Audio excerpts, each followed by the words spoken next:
My name is Gill Lowe. I'm a haematology consultant in Birmingham and I specialise in haemostasis and thrombosis.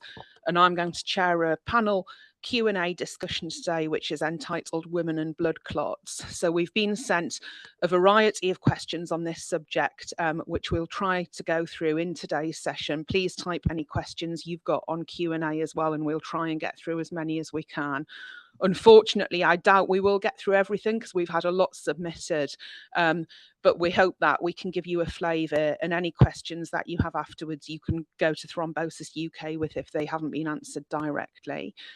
So I'm going to start by asking the panel who we've got to introduce themselves, and then we'll kick off with the questions. So Anna, if I could ask you to introduce yourself first, please. Hi, yeah, I'm Anne Stone. I'm a GP in Wolverhampton and I'm also Black Country Medicines lead. Thank you very much. And then if I can come to you, Lynne. Hi, I'm Lynne Robinson. I'm a consultant gynaecologist at Birmingham Women's and I lead the fertility, menopause and reproductive endocrine services. Thank you. And Justin. Yeah, I'm Justin Clark. I'm a gynaecologist, also at the Birmingham Women's Hospital, and I work very closely with Jill and her team because I look after a lot of women with menstrual disorders, and we share quite a few patients with haematological conditions and those on anticoagulants. Thank you very much. So we've tried to assemble today's panel to give good representation across the whole of thrombosis care for women, and we're especially thinking about issues with periods and fertility for women who take anticoagulants. And we know from the questions you've put in that this is a very common area where people do have lots of things they want to ask. I know from my clinical practice that I deal with these questions all the time, so we hope we can give you some additional helpful information. So I'm not going to take these in any particular order. I'm sorry if it's a little bit disjointed, but we'll start with some more general questions. So Anna, I'm going to come to you first about some questions about being on anticoagulation overall. So the first question is, if I'm on lifelong anticoagulation, how will I know if this is affecting my general health, including my bone health? So really just an approach about how you in primary care look after people who are on anticoagulation, please. Okay, so I think I'd divide that into warfarin and what we call the directly acting oral anticoagulants, because they're subtly different when it comes to monitoring and looking after health. For instance, warfarin, you'll be almost certainly attending an INR clinic somewhere, and that will be looking after your warfarin control. The other aspect around warfarin that I know has come up in that question is bone health, because warfarin can increase the risk of osteoporosis. Now, I'm just going to keep this really short because I know there are so many questions, but if you have concerns about osteoporosis and bone health, I would urge you to go and see your GP and ask them questions about what you can do to minimize your risk of osteoporosis. There are certain factors that will be in your control and certain factors that you'll be able to control in your lifestyle. For instance, how much alcohol you might drink, what your weight is, and what kind of weight-bearing exercise you do. That's quite a conversation, so I would suggest always going to see your GP. And certain other medications can also predispose to osteoporosis. So again, a chat with your GP I would recommend. For the oral anticoagulants that aren't warfarin, all of these require 6 monthly blood tests that we monitor, and your GPs on the whole should be arranging this unless you're under a specific hospital team. And we monitor liver function, kidney function, and what we call your full blood count to see if you've become anemic. So those are the things we would do to check your general health when you're on those tablets. If anyone's got any more specific questions, because it's quite a big question, I'm more than happy for you to put them in the chat and I'll try and pick them up. Thank you, and that's a really helpful overview. I mean, I think from my perspective, the impact of anticoagulants on osteoporosis risk from the drug itself is very minimal. So people will often ask about that because historical patient information will sometimes quote it. But really, with good approaches to the overall risk reduction of osteoporosis with the lifestyle measures that you mentioned, it isn't particularly something that we see. So I think things that we would advise anybody to do, regardless of whether they're on anticoagulants or not, is the best approach. Okay, I'm going to move now to somebody who is on anticoagulation and a common question we get. So Justin, I'll address this one to you first, if this is okay. So the question is, will my periods become heavier on anticoagulants, and should I have the Mirena coil fitted? So really a discussion about what we expect in terms of periods and what options we have for controlling them, please. Okay, thanks, Jill. Yeah, I think the first thing to say is, obviously you're all individuals, and it's not always easy to predict who's going to get substantially heavier periods once they start anticoagulation. But I think as a general rule of thumb, yes, your periods are likely to get heavier. Certainly if they were heavy before, they're likely to not only remain heavier, but get heavier. If they weren't particularly heavy before, they may not change, but if they do get heavy, it may still be manageable. And that doesn't necessarily mean that you need treatment. It's an individual thing. It's a quality of life thing, how the symptoms are sort of impairing your day-to-day functioning. So if you are getting heavy periods, but they remain regular, then you shouldn't be alarmed that there's some sinister underlying pathology. This will be related to the anticoagulant. In terms of treatments, I think that if you do find your periods are heavier and less manageable, then there are a variety of effective medical and surgical treatments for heavy menstrual bleeding. And the Mirena coil that you raised, Jill, is very useful because it's a locally acting hormonal device, but it contains the female hormone progesterone, which is much less thrombogenic than like to cause thrombosis than estrogen containing pills. It's locally acting, so only little will get into the bloodstream, and we use it a lot in women with not just on anticoagulants for thrombosis, but for other reasons, for example, cardiac conditions and things. So, and often these patients have other medical issues that we need to be careful with any new medication, and it's very safe and very effective. And even for women who aren't on anticoagulants, it is nice. That's the National Institute for Care and Health Excellence recommend it as the first line medical treatment for all women with heavy menstrual bleeding. There are one or two caveats which I could discuss later, so I won't hog the discussion about who's suitable for the Mirena or not. But if you're on anticoagulants, the message is yes, you as long as your uterus is a relatively normal size and shape, yes, you could have it, and it could be something very worthwhile. But I wouldn't say have it proactively. I'd wait and see what the impact of the anticoagulation is on your periods. Thanks very much. And from my perspective as a haematology consultant, I see large numbers of women who have gone on anticoagulation and who have heavy periods. And I think the first thing is reporting that to your clinical team, whether that's your consultant or your GP.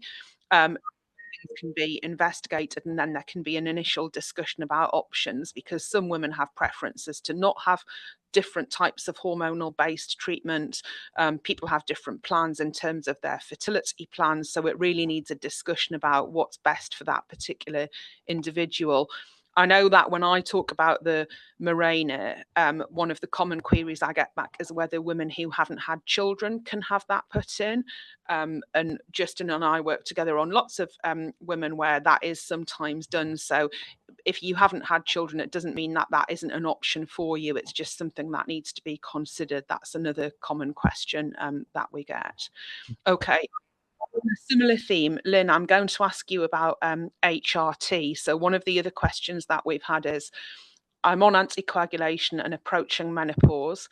I have a history of blood clots. Can I take HRT? So I know this is something we talk about a lot, but if you can give us an overview on how you approach this situation, that'd be great. Thank you. So thanks, Jill. So I'd like to reassure them, whoever is on anticoagulants approaching the menopause, most women can have HRT and have a history of clots. And if they're very high risk, I usually do discuss it with Jill, but mostly we come to the conclusion that They can have HRT, but it has to be caveated. It has to be a certain type of HRT, because oral estrogen roughly doubles your background risk of a blood clot. So if you have a higher background risk because you've had blood clots or you're at risk, then it's probably not the best thing for you and it'd be contraindicated. But there's lots of other alternatives. And actually, most people these days, even if they haven't had a history of blood clot, prefer to have a transdermal estrogen, because it really doesn't appear to increase their risk from baseline. So we would usually offer them that. There's forms of patches, gels, sprays. Even some women, we offer them implants under the skin, and these are women that haven't responded to anything else. And if they're on anticoagulants, there is no issue with that. The progesterone can sometimes be transdermal. Progesterone itself, different types of progesterone can lead to slightly higher risk of a blood clot, but actually we can give women micronized progesterone, which doesn't seem to increase the risk, even if it's oral. And going back to the Mirena coil is a great option because these women may be at higher risk of bleeding. Not everybody's bleed free on HRT, and putting a Mirena coil in is a really good option. So it would be on an individual assessment, but the answer is most people can have HRT that have had a blood clot or at risk of having one. Thank you. And I think it's a relatively common query for me that I'm approached by people who are told they can't have HRT at all or can't have particular hormonal treatment. And I think if you've got a query about being eligible for it and you're told with good reason, often people are concerned about safety, you shouldn't have it. I think it's reasonable to ask for an appointment with somebody who has expertise in this area to be able to specifics of what you can and can't have. So women who are on anticoagulation in general, we will allow whatever's needed, but as the lowest risk option, patches or equivalents first rather than using oral preparations. Okay, thank you. We're doing the whole of anticoagulation and hemostasis here, darting around all over the place. So I'm gonna do one very quick thing which I will answer because it's more advice about procedures on anticoagulation. And again, this is a common query. So the question that was submitted is, I want to have injectable aesthetic treatments on my face. I've been asked to get my doctor's permission as I take DOACs. Why is this? I get a lot of queries about cosmetic procedures in patients on anticoagulation. So the reason that you're asked to get your doctor's permission is that often the people who do this are different practitioners, so they aren't medically qualified themselves. And for anyone who has a different medical history, they need approval from their doctor, whether that's their GP or their hospital doctor. That's why, and that is correct, you know, that's a safe system that's done. I think this is quite a difficult area because as a consultant in this area, my response normally is not to have procedures that aren't medically essential, but we accept that life isn't always like that. And if you have a procedure that you want but isn't medically needed, it is better in that scenario for us to know about it so that we can at least give some advice to try and keep it as safe as possible. And really, in that situation, it depends on the reason that you're on anticoagulation and how long it is since you had an episode of thrombosis. So, for example, somebody who has very recently had a pulmonary embolism, I really wouldn't want that individual to be stopping anticoagulation unless it was absolutely, you know, a life-threatening situation. Whereas if we compare that to somebody who had a DVT many years ago, actually for that individual, emitting for 1 or 2 days is a pretty safe thing to do. So if I get those queries, they're the things that I look at in the advice that I give back. And I think it can sometimes seem that we're being a bit stern about it, but really our job as hemostasis consultants is making that balance of risk decision. I can see that there's a question that's come up about what's your advice about tattoos, which is a similar sort of issue. So in that scenario, that is a minimal bleeding risk with tattoos, but the problem is that if you bleed into a tattoo, it can affect the cosmetic appearance of it. So my experience with that has been that most tattooists will want you to briefly pause anticoagulation to have one done. So it comes back to the issues we were just discussing about what you're on anticoagulation for and when you last had a thrombosis. I think what I would say is that you talk to the person who's doing the tattoo about the fact that you're on it, see what they say, and then liaise with the team who are looking after you. Okay. that was something a bit different. And then I'm going to go to another question from my perspective that we get asked a lot, and we'll go around the panel again after that. So this next question is, I found out that I've got a family history of blood clots. Can I be tested for an inherited disorder? And I imagine, Anna, this is quite a common query that you get in primary care as well. So this is a scenario where somebody hasn't had a blood clot themselves, but other members of the family have. And this causes a lot of concern. So historically, there were blood tests that could be done, which were called a thrombophilia screen, to look for any changes in blood proteins that might predispose you to blood clot risk. We only do them now in very selected situations where that information is going to change what advice we give. So sometimes that would be prior to pregnancy. We would think about doing that.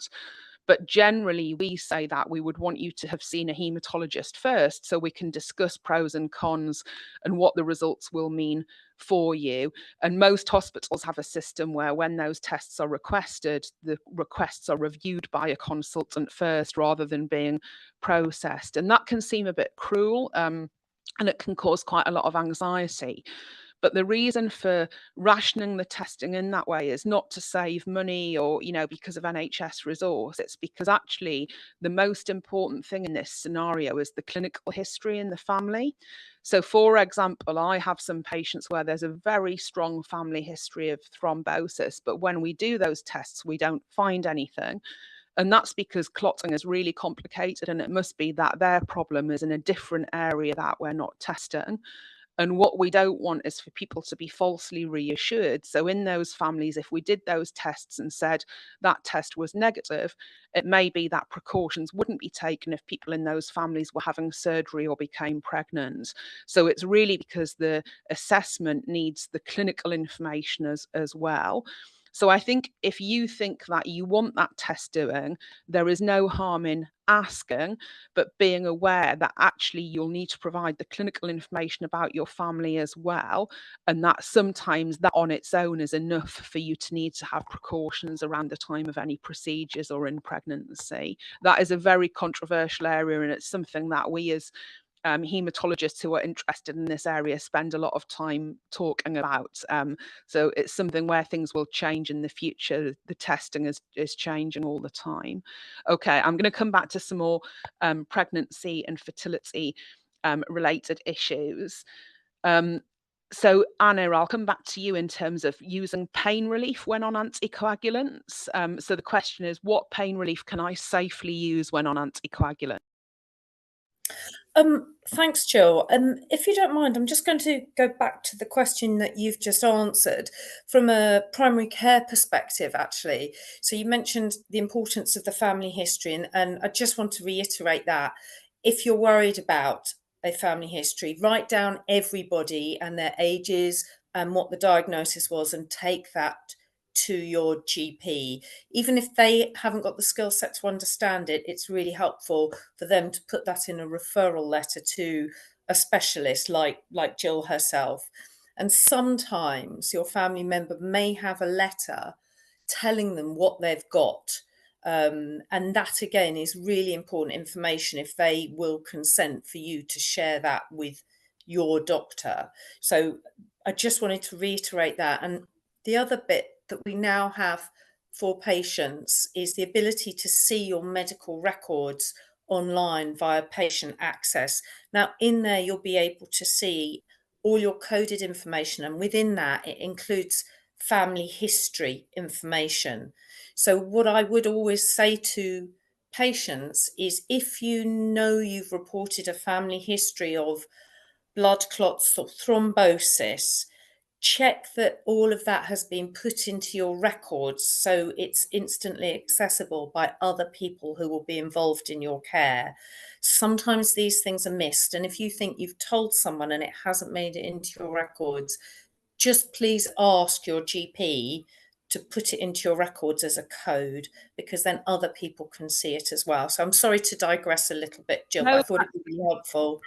That's great. And I mean, that's the point of this session. And I think equally, when I get queries about patients, I normally have access to their GP record as well through a shared care record. So things going in the record makes a big difference in terms of the information we have to respond to things as well. That's great. So yeah, back to pain relief on anticoagulants. Anna, what's your approach to that?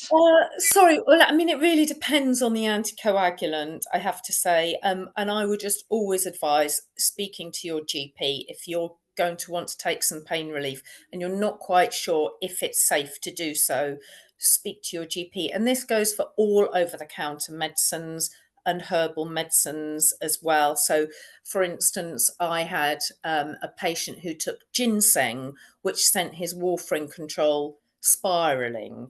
So anything over the counter, speak to your GP and say, is this going to cause problems for me? Okay, and I can see there's a query that's come through on Q&A about management of arthritis. It's difficult for us to give personal advice, but I think my general approach is you have a discussion about what medication would be needed otherwise. Most of them won't interact with anticoagulants, but if you do, there can then be a discussion about pros and cons.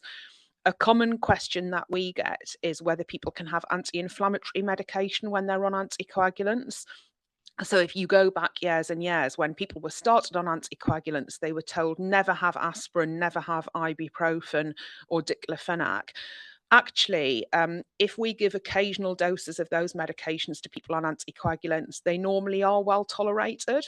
So say, for example, somebody's got something where they have a clear need for an anti-inflammatory like sciatica and they're on anticoagulants. I will normally say, if I'm asked, that I'm happy with occasional use, but we would try to avoid prolonged use. And the reason for avoiding prolonged use is those medications can increase your bleeding risk by affecting your platelets. So the combination of an anticoagulant and another drug that does that can increase your longer term bleeding risk. But I think my message would be, if you think you might need anti-inflammatory drugs, have a discussion with your team about that, because actually short-term occasional use is sometimes okay. And that is something that has changed over the years. We have this discussion also in patients who have inherited bleeding disorders, so haemophilia and other bleeding disorders, and they're in the same position where decades ago they'd have been told to never have them. But as time goes on, we see that occasional use is safe if needed. Okay, thank you. So Justin, I'm going to come back to you if that's okay.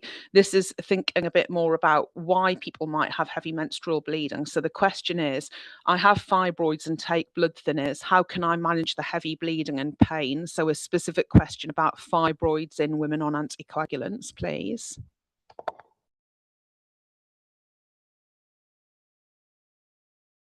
Justin, you're on mute. Oh, thanks, Jill. There's always someone. Fibroids are very common.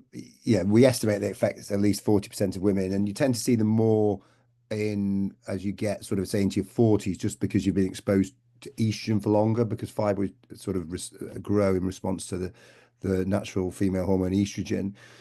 They are associated with a number of things, but particularly heavy bleeding and sometimes pressure-related symptoms if they're quite large, and on occasion fertility issues. But yeah, with heavy menstrual bleeding, if I see women who are, profoundly anemic, I see a lot of women with heavy periods who don't have fibroids, but they're often not anemic. If they're anemic, they invariably have significant fibroids. And if that's compounded, the bleeding, by the fact we discussed earlier, you're on anticoagulants, these are the patients, and Jill will know because we deal with a lot of these that often they end up coming for surgery, but we are in a position where by the time they arrive for surgery, they're quite anemic and then they get cancelled. And, we're in a position where we need to control their bleeding, but we find it difficult to do so. So it can be difficult. I think there are some effective treatments for fibroids. Again, some of what I'll say is generic to whether you're on anticoagulants or not, and some will be related to specifically if you've had a thrombosis and on anticoagulants. So a lot of the management will depend upon your fertility desires. So whether you would like to have children or retain the uterus for whatever reason, but usually for fertility reasons. Whether you're actively trying to get pregnant, because if that's the case, we can't use hormonal methods because they're contraceptive. So getting an idea of patient preference is really important. I think that we would generally manage women who are on anticoagulants exactly the same as we would for women who are not on them with heavy bleeding, because there are certain types of fibroids. So where they're located, for example, how big they are they multiple? We can get an idea, or I can, and my clinicians like me, to sort of help direct you as to which treatments are likely to be more effective for you. So you're not going through a lot of failed treatments. And so there are a number of nuances to that. But the bottom line is, I think if you've got heavy periods and you're known to have got fibroids and you're on anticoagulants, I would say, and I don't know if Anna would agree, but I would feel that that's a secondary care, someone like me to deal with, because you often are a bit more resistant to the standard medical treatments, the hormonal treatments, and we do have surgical and radiological treatments that might be more effective. But yeah. Yeah, have you got any further comments on that, Anna, from your perspective? Women with fibroids and heavy menstrual bleeding who are anticoagulated, who come to see you, what would your usual approach be there? I have to say I would concur with Justin. I think they're very difficult to help and manage very easily, and I would always seek specialist opinion, I think. Yeah, I agree. And I think the general principle actually of when patients on anticoagulants have bleeding, we do need to rule out other causes for that bleeding rather than assuming it's the anticoagulant on its own. So in this instance, the fibroids contribute as well as being on the anticoagulation to the heavy bleeding. And it is important to do pelvic ultrasounds in women on anticoagulation who have heavy bleeding just to make sure there isn't anything else that needs to be considered. And on this note, there's a question on the chat about using tranexamic acid in women on anticoagulants. So I could probably talk for the whole 45 minutes on this. Fortunately for all of you, I'm not going to do that. But the short answer to that is that this is a very controversial area, and actually it's being discussed at the moment in terms of doing a national trial in this area. I think the general approach is that once you're past your first month of treatment, especially if you don't have an underlying condition like antiphospholipid syndrome or something similar that increases your risk, using a short course of tranexamic acid, usually at the beginning of a period, is normally okay for 1 or 2 days. So when I see women who've got heavy menstrual bleeding on anticoagulants, we talk through various different strategies. One is missing the direct oral anticoagulant on day 1 of the period, which is something you can do. Or the other thing is using tranexamic acid at the beginning of the period. So it is okay for most people, but you definitely should speak to your clinical team about it. And there will be some people where we say at the moment we prefer to avoid it because we think the additional very small risk that is posed by doing that would change your chance of further thrombosis. But hopefully watch this space in that area, because that trial would give us very valuable information on whether that can be used from the point of diagnosis of a DVT or PE. Jill, just while I mean, I don't know if I'm allowed to do this, but because we've got over 150 participants, most of which are patients, when this trial that Jill's talking about, we will need what's called PPI, patient and public involvement.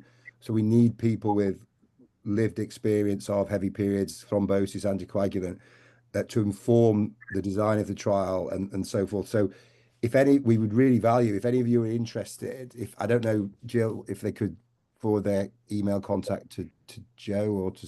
Yes, I mean, I think with that, what we'll do for the patient involvement for the trial is we will go to Joe to ask about that anyway. So I think people who are interested in being part of patient focus groups, if you let the Thrombosis UK team know, then we can coordinate on that in the future. Very, very grateful. Okay, great. Let me move on to the next thing. Okay, so Lynne, I'm going to come to you for this one. So this is about contraception in people on anticoagulants or with thrombosis. And I can see that there's a comment in the chat about this already. So the question is, I have a family history of blood clots. Can I go on the pill? But actually, what I'd like you to talk about is just your approach to contraception overall in people with who have either had a blood clot or who are at risk of one. Okay, thanks, Jill. So I saw that question too, which is quite timely. We are women that are at risk of blood clots So one of the contraceptions that's most commonly used would be the combined oral contraceptive pill. It's got estrogen in it, and it's quite different from HRT. I think people get a little bit confused because the HRT we use is estradiol, and this is ethinyl estradiol, much higher levels because we're trying to stop women ovulating. So we have a different approach, and really we, depending on your history, your family history, or if you've an inherited thrombophilia, then we would advise you not to go on the combined oral contraceptive pill. There's somebody put in the chat quite rightly that their daughter had a quite strong family history and didn't go on the combined pill, which is correct, but it does have to be properly assessed. And as Jill had already said, not everybody has a thrombophilia screen. It'll just go on your history and your family history. If you've got a first degree relative, that's more of an indication, isn't it? But judging by if we think patients aren't safe to go on the combined pill, there's lots of other options for them. And the progesterone only methods are usually a lot safer. So the progesterone only pill often leaves women without any periods, which is what they quite like. The Mirena coil, a copper coil, but a copper coil won't make your periods lighter. So if you're on anticoagulants, you may prefer to have the Mirena coil. It would be safer for you to have less bleeding. A progesterone implant or the progesterone injection, because they don't have the same risks. And as I say, the copper coil is safe, but will not stop heavy bleeding. So I would say the answer would be to make sure you see your GP, or if you're higher risk or more complicated, they may send you on to secondary care, somebody like Jill, or to one of us, and to talk to you about the clotting risk and what type of contraception that you might go for. Factor V Leiden is one of the most frequent ones I think you probably see, Jill, that is much higher risk. If that answers the question. Yeah, thank you. I mean, again, this could be a topic, for separate sessions, which we're very happy to come back and do, in the future. And I'm sure Joe and the team will come to me when we get the feedback from this session. So it's an individualized assessment, dependent on your personal and your family history. And I'm sure Anna gets these queries all the time as well. The general principles is that there will be something that you can have. So sometimes people get the message that they should have no hormonal contraception at all, including progesterone forms, and that's not usually the case. There usually is something that you can have. And actually, when I see women who've just had babies and we're talking about contraception in this scenario, I make the point that obviously that, an unintended pregnancy has much more of a risk of thrombosis than some of these options where we're looking at risk and benefit balance. So, an individualized discussion, the general principle is avoidance of estrogen containing tablets, so the combined pill, but the progesterone forms normally are acceptable. Okay. I'm going to slightly change tack now because I'm aware that we're coming towards the end of the session. So Justin, this is a question about management of surgery in women on anticoagulants. So the question that's been put in is, I need a hysterectomy and I am on anticoagulants. How will I be managed? And I know this is a scenario that we discuss pretty frequently. I've pulled over in the car many a time to talk to you about somebody who's been operated on, and we've emailed with plans before surgery. So just to ask you to comment on how you look after these women in the perioperative period who are on anticoagulants. Yeah, absolutely. Yeah. So Jill and I have a symbiotic relationship of keep asking questions to each other, but you're very good on the phone, Jill. So it's very, very grateful you give me advice. Yeah, look, at the end of the day, I always feel with patients that you want to improve the quality of life, give them the best treatment they can. And I think that whilst there's slightly high risk of bleeding and possible recurrence of thrombosis if you're stopping anticoagulation with, say, a hysterectomy, more slightly bigger surgery, if that's going to resolve the problem, then that's what we should be doing. It's up to us as clinicians then to manage you as safely as we can. And that's where the multidisciplinary approach, so Jill being a hematologist, me being a gynecologist, and knowing the limitations of our knowledge. So even though I often have an idea what Jill will tell me and vice versa, Jill's become an expert gynecologist already as well. Things change, new drugs, new guidelines. So I very much will say, right, the decision for me to make with the patient is this hysterectomy is the right option for you. Then we discuss the potential enhanced risks around having to bridge your anticoagulation, etc. Then I will sort of write to Jill or one of the colleagues who will then give us a formal plan. And Jill and I were part of a guideline on managing inherited bleeding disorders, which is slightly different from anticoagulation, but these are women still at risk of bleeding. And we discussed perioperatively about making a very clear plan.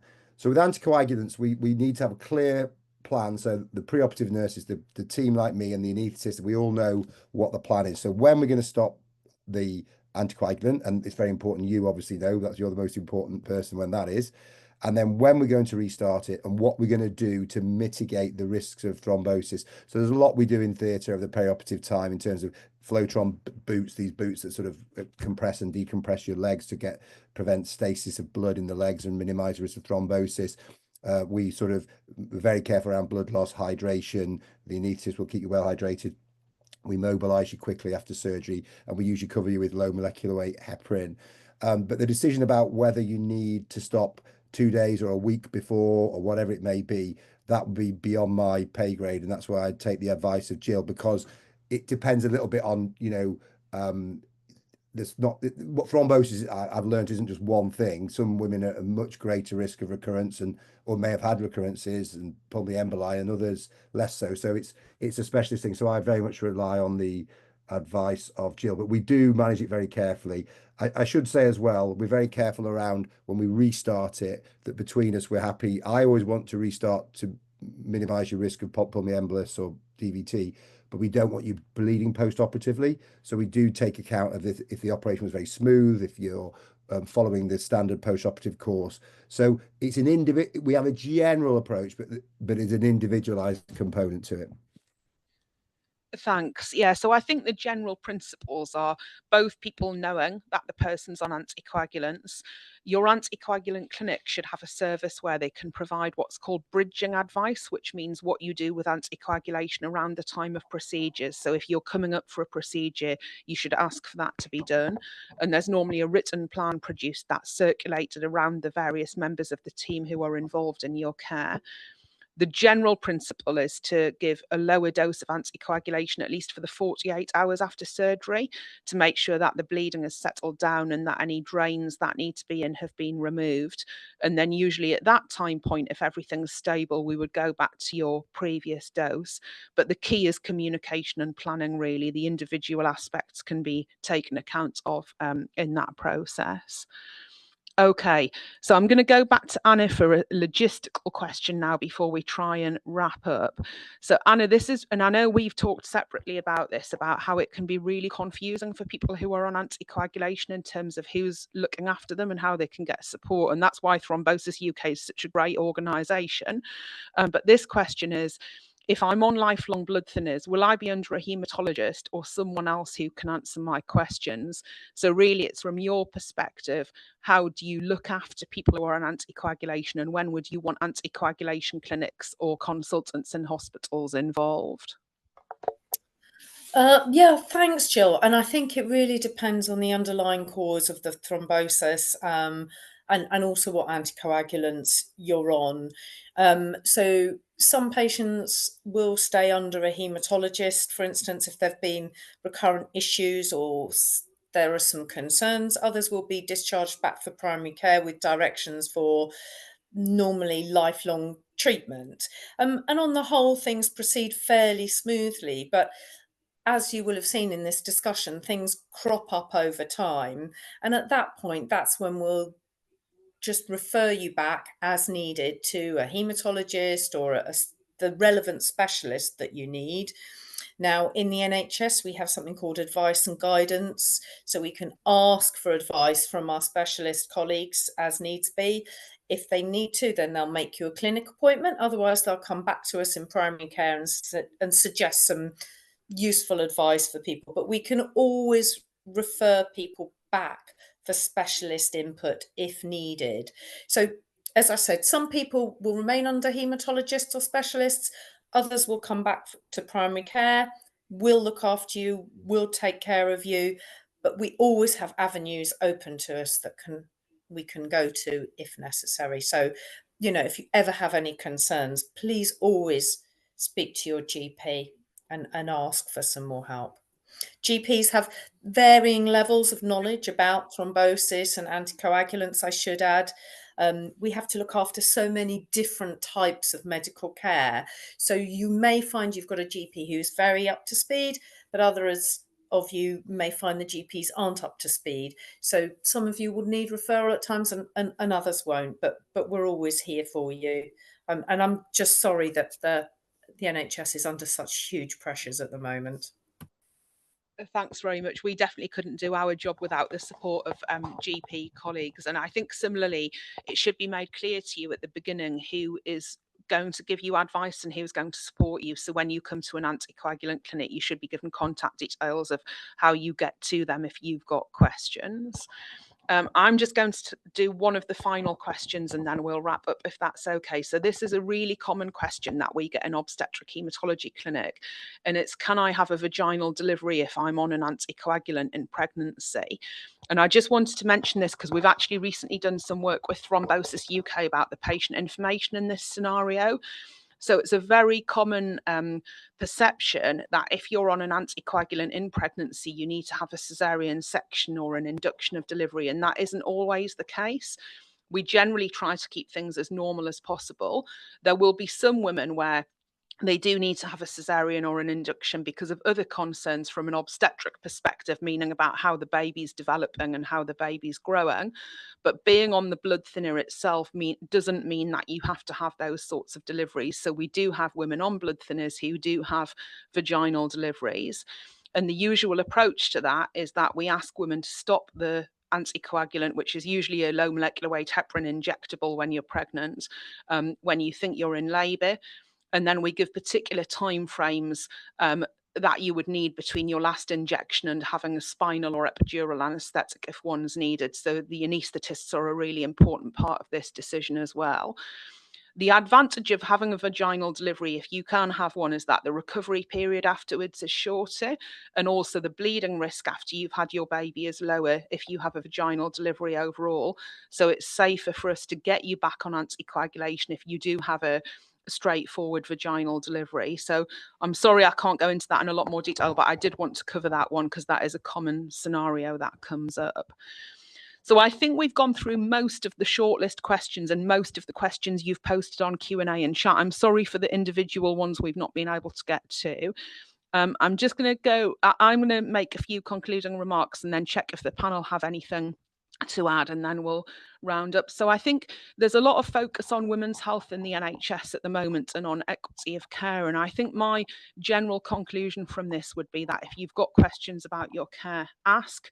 In most scenarios, we can support you having something for whatever the health need is, but we just need to take your thrombotic history into account. And I think the makeup of the panel that we've had highlights the fact that many specialties need to be involved in those decisions. So I really want to thank Anna, Lynne and Justin for their time, and the Thrombosis UK team for asking us to do that. I'll just check before I finish if anyone's got any additional concluding remarks. No, I think you've covered it very thoroughly, Gill, and lots of participants. So I was very grateful to be here. Thanks for inviting me. Okay, so we'll conclude there because I know there are other sessions, and I hope the rest of National Thrombosis Week goes well and that everyone does well in terms of their anticoagulants and their healthcare. All the best. Thanks very much. Okay, thank you.